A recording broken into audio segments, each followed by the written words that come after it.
Governor Hochul is moving to strip her Lieutenant Governor Antonio Delgado of much of the power of his office after he hints at a primary challenge to her next year. All right, Marcia, no offices, no electronic devices, no staff. I mean, will he just resign in the face of all of this? 3 words, not a chance. So let's talk about how the governor of New York is stripping the lieutenant governor of all of his authority because she doesn't like the fact he's going to run for governor against her.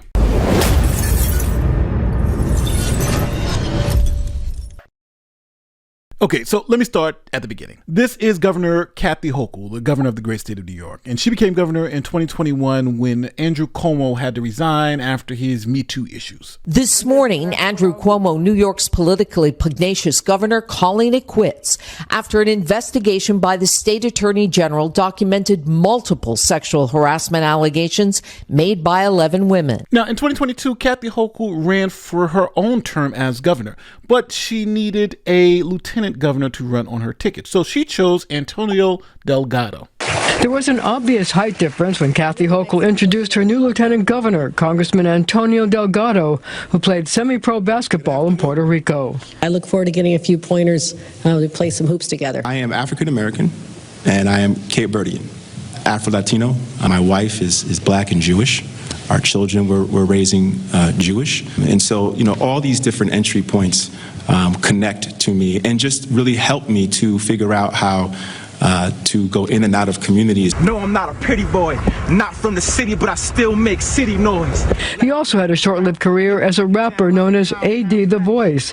When he ran for Congress in 2018, Republicans tried to brand him as a big city rapper. A former Rhodes Scholar, Colgate and Harvard Law graduate, Delgado's family is ethnically mixed. Now, with the backing of Governor Kathy Hochul, Delgado was able to defeat 2 other Democrats in the election to become lieutenant governor. Now to the Democratic race for lieutenant governor here on primary night in New York. As Marcia Kramer reported earlier, Associated Press is projecting Antonio Delgado as the winner. You can see it right there. 52% of the precincts are in, and he has a commanding lead over his opponents there, garnering 61% of the vote. Now, Delgado was a moderate conservative Democrat who really didn't get in line with the woke agenda. Criticism of the Democratic Party by some Republicans and others within the party itself that the party went too woke. I guess that's the word they use now to describe that, and it can be used now for different connotations. I think you're aware of that.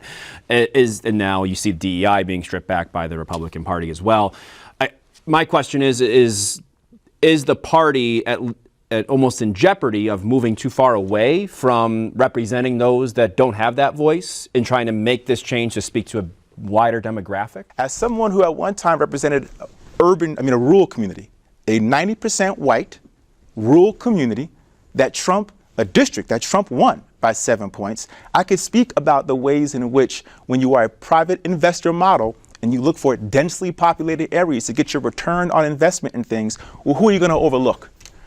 Rural, poor white, working class communities that are still struggling to have broadband access in the 21st century, that are still struggling to have cell service in the 21st century, that are dealing with closures of hospitals because of hospital consolidation, or our small family-owned farms who are dealing with the big ag and the monopolies that go on there. This is the issue.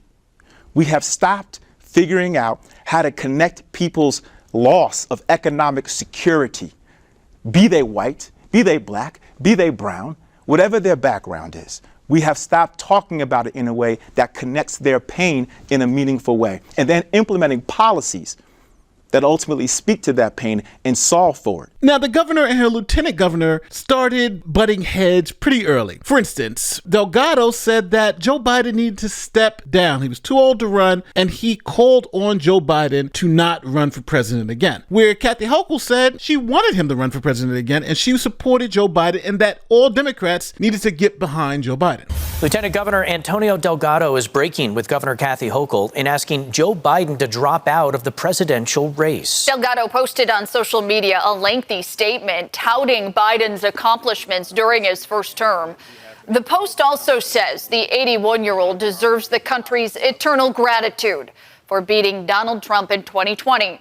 Hochul's office responded saying she still believes Biden should be the nominee and that Democrats should come together to defeat Trump in November. Now, Kathy Hochul wants to run for governor again, but Delgado thinks that he will be a better choice. So when Kathy Hochul asked him to run on her ticket again, he declined, saying he's going to go it on his own. Good evening, everyone. A clean break between the two at the top of state leadership tonight, as New York Lieutenant Governor Antonio Delgado says he is not going to be on Governor Hochul's re-election ticket in 2026, and that all options, he says, are on the table. His statement bringing a fiery response from the governor's communications director, and tonight we're getting reaction from lawmakers too. Here's more.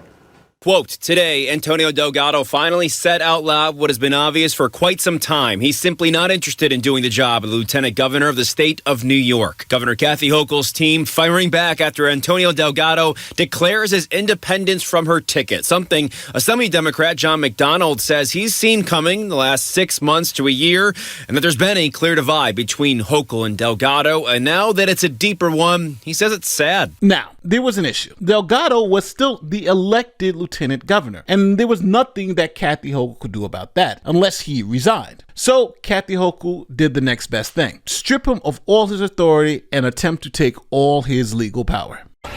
Governor Hochul is moving to strip her Lieutenant Governor Antonio Delgado of much of the power of his office after he hints at a primary challenge to her next year. Now Hochul wants him out of her sight.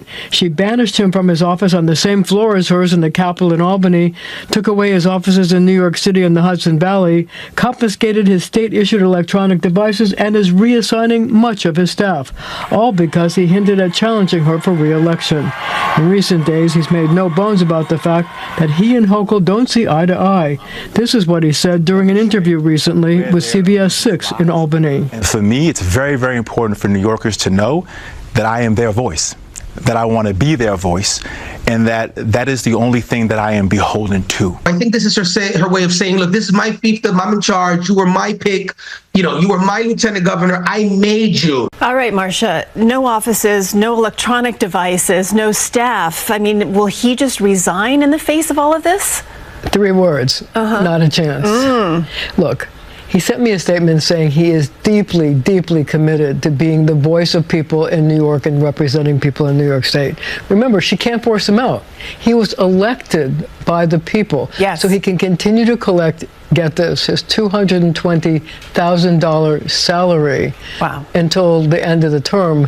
And there's nothing she can do. By the way, it makes him the highest paid lieutenant governor in the entire country. So in this story, you literally have a white woman firing a black man, and no one is making this into a race issue because it's Democratic Governor Kathy Hochul. But I find it interesting that when President Trump fired the chairman of the Joint Chiefs of Staff, who happens to be black, it was all about race. He's a racist. It's, the guy happens to be black. It's just fascinating to see how the news media covers essentially the same type of firing, because Kathy Hochul is essentially stripping this guy of all his powers because they just aren't ideologically aligned anymore. And Trump was doing the same thing to the chairman of the Joint Chiefs, saying, hey, I want somebody, my own person in that spot because I think it'll be better for me. It's wild that in one instance it's racism and in the other instance it's good politics. But you let me know in the comment section, what do you think about this story? Do you think the governor went too far? Do you think she should have stripped him of all his authority and taken away his cars and electronics and sent him to a closet? It seems a little petty for my taste, but hey, it's New York. Don't forget, like, share, subscribe, do all that great YouTube stuff. My name is Nate the Lawyer, and I'll see you in the next one.